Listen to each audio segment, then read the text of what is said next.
A Tailândia é muito conhecida pelo seu turismo, por suas praias exuberantes e as comidas maravilhosas em todos os cantos, mas também pelos seus templos, os elefantes e toda a espiritualidade que emana desse país.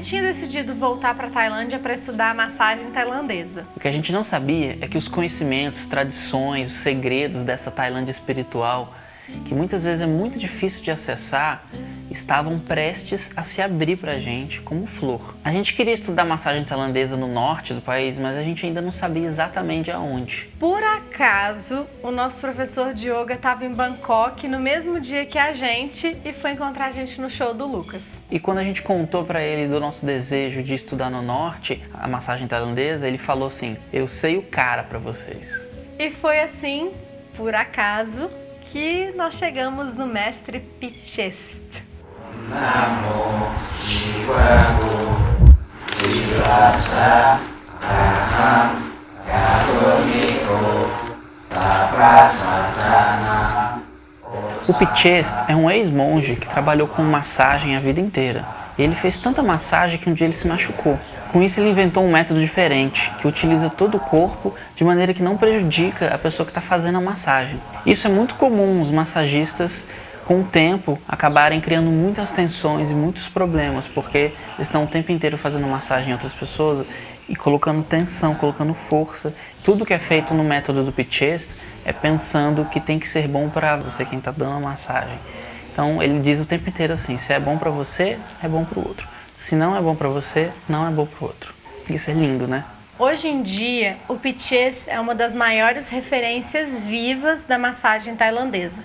Pessoas do mundo inteiro, profissionais da área de massoterapia, saúde, vão até ele para poder estudar com ele. E aí, depois de muitos anos já ensinando, o Pichest cansou um pouco de ver o resultado das aulas dele numa maneira mais tradicional, ocidental. Então ele parou de ensinar no método tradicional, com apostila, com explicações de porquê disso, porquê daquilo. E hoje em dia o foco dele é em fazer o aluno sentir e perceber as tensões de um corpo. É feel. Ele toda hora fala isso. Feel the body, feel the body, feel the body. Sinta o corpo. Feel,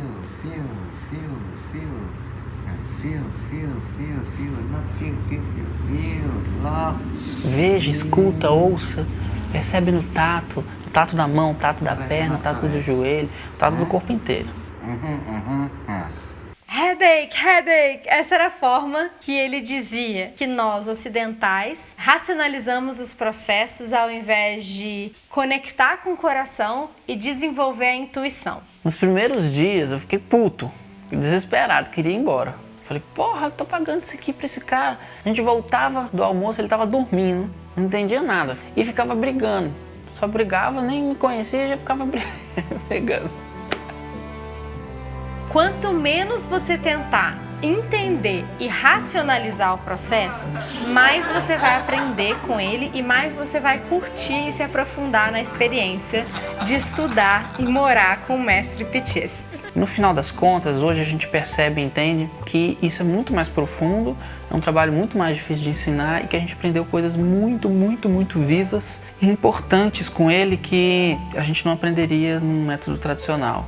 Mais do que aprender massagem tailandesa com Pichest, o que a gente aprendeu muito lá foi a sentir. Sentir com o coração, com os dedos. Com o corpo todo.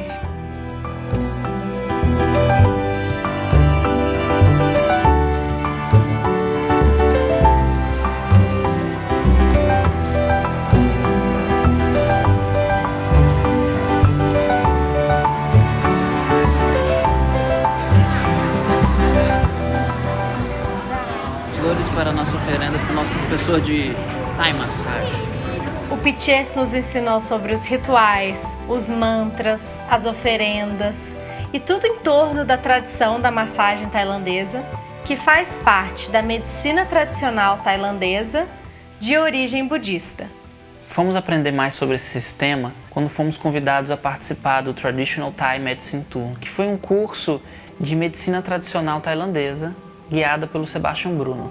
O Sebastian é uma daquelas pessoas que a gente tinha que conhecer. É um português que mora na Tailândia há muitos anos, aluno do PTS há mais de 10 anos e que se debruçou para conhecer e compreender a medicina tradicional tailandesa.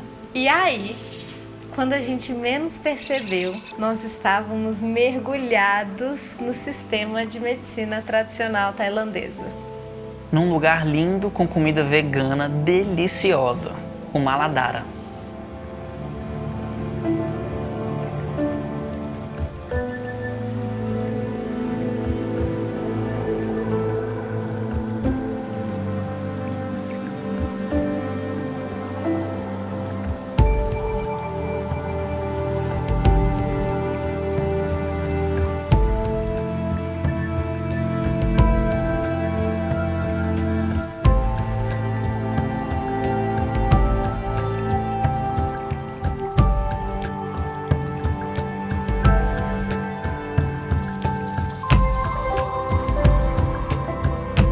Esse espaço que mais parece uma vila hobbit tailandesa saída diretamente do Senhor dos Anéis foi construído pelas mãos, literalmente, da Ploy, que está à frente do Maladara. Uma vez por ano, a Ploy faz uma cerimônia durante a colheita para a mãe do arroz, que é um grão que sempre foi muito importante para a Tailândia e todo o Sudeste Asiático.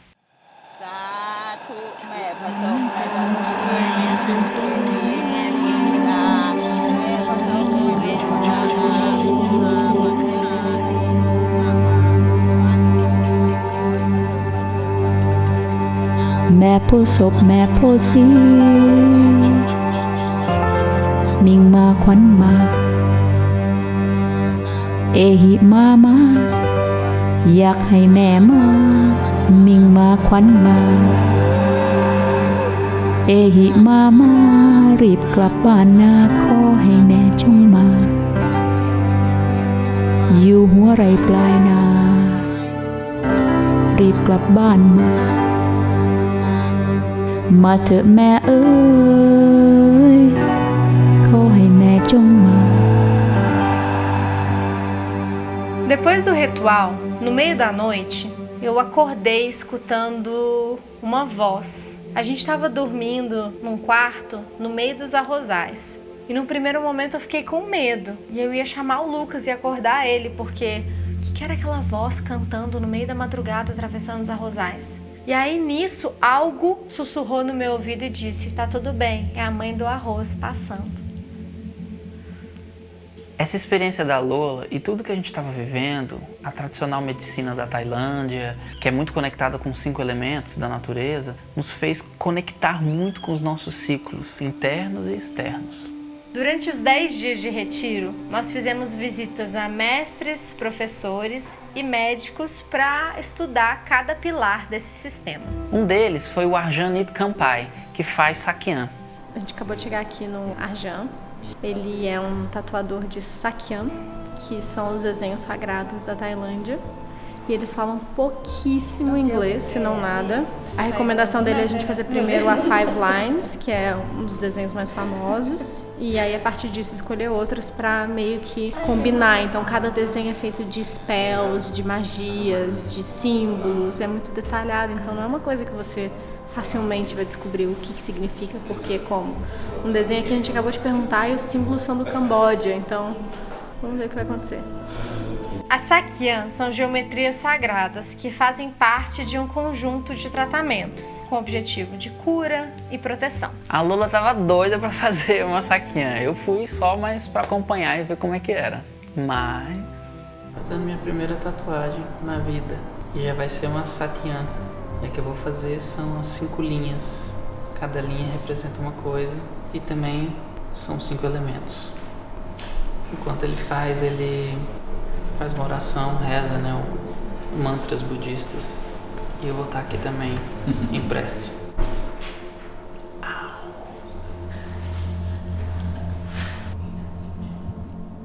Tradicionalmente, as sakyant eram feitas apenas pelos rishis, que são pessoas que renunciam à vida material e vivem na floresta, em cavernas, trabalhando o corpo espiritual. Atualmente, alguns monges e até ex-monges também fazem esse ritual. Não é uma tatuagem para ser bonito e pronto.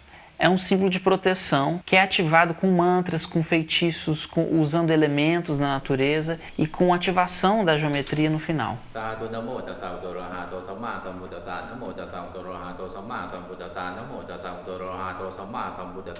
O Arjan não cobra um valor. Ele diz que muitas pessoas vêm aqui para curar seus karmas. Como é que eu posso cobrar um valor para isso?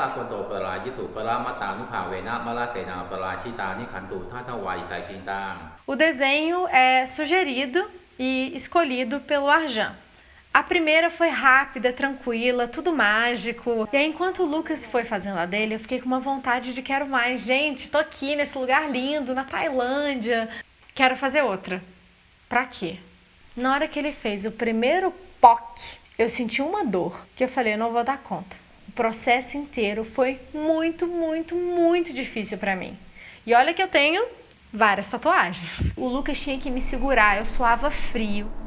Tô suando na axila. Dentro do ritual da sakyant, eu sinto que eu passei por um processo de limpeza. Mas eu senti que muita carga saiu, muita carga de dor. Mas eu sou muito grata por ter vivido aquilo, porque foi muito profundo. E acho que as transformações, elas não necessariamente vão ser processos lindos de insight, de alegria, de leveza. A gente pode se transformar muito também a partir da nossa escuridão, das nossas trevas.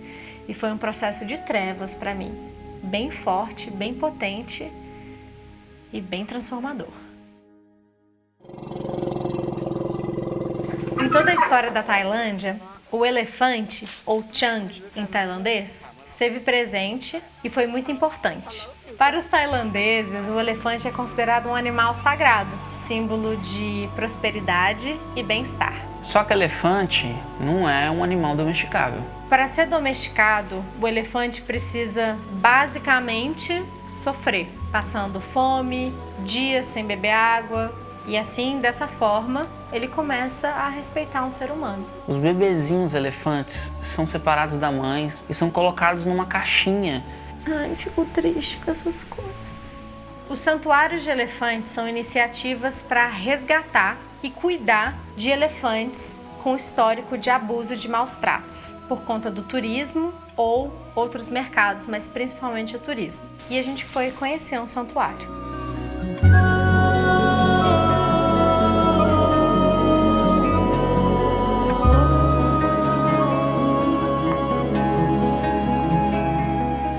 O nome dela é Boon Hong, uma vovó elefanta. E ela trabalhou por muitos anos num campo de trekking e ela chegou em 2016 aqui. Então ela tinha medo de socializar com todos os outros elefantes, não queria socializar e ela chegou muito desnutrida.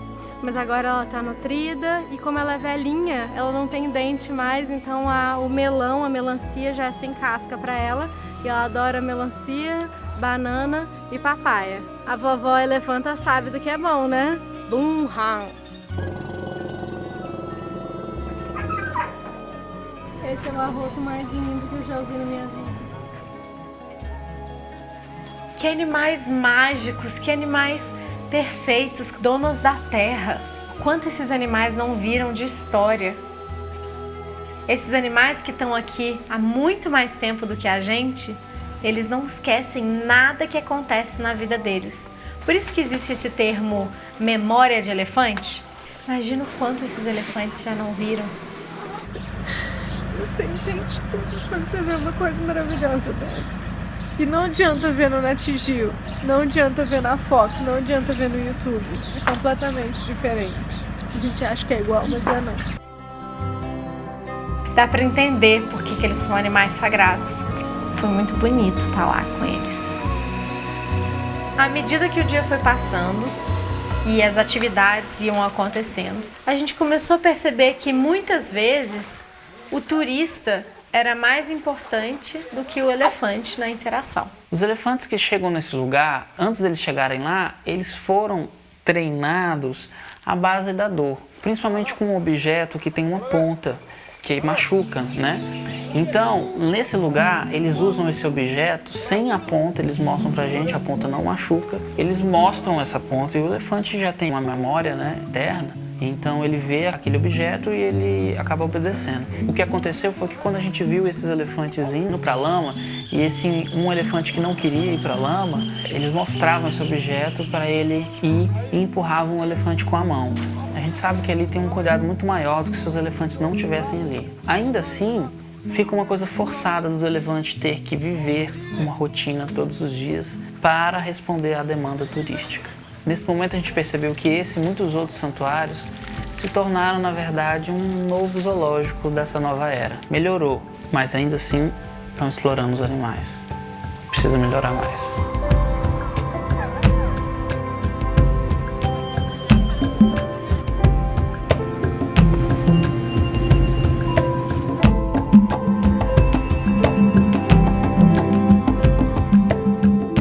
Ervas, minerais, poções, Cantos, feitiços, rezas e mantras.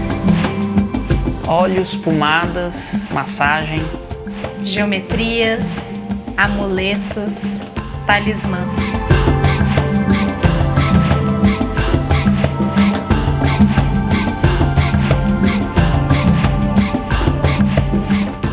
A Tailândia nos ensinou que cura está diretamente ligado ao sagrado. E a conexão com o sagrado diretamente ligada à cura.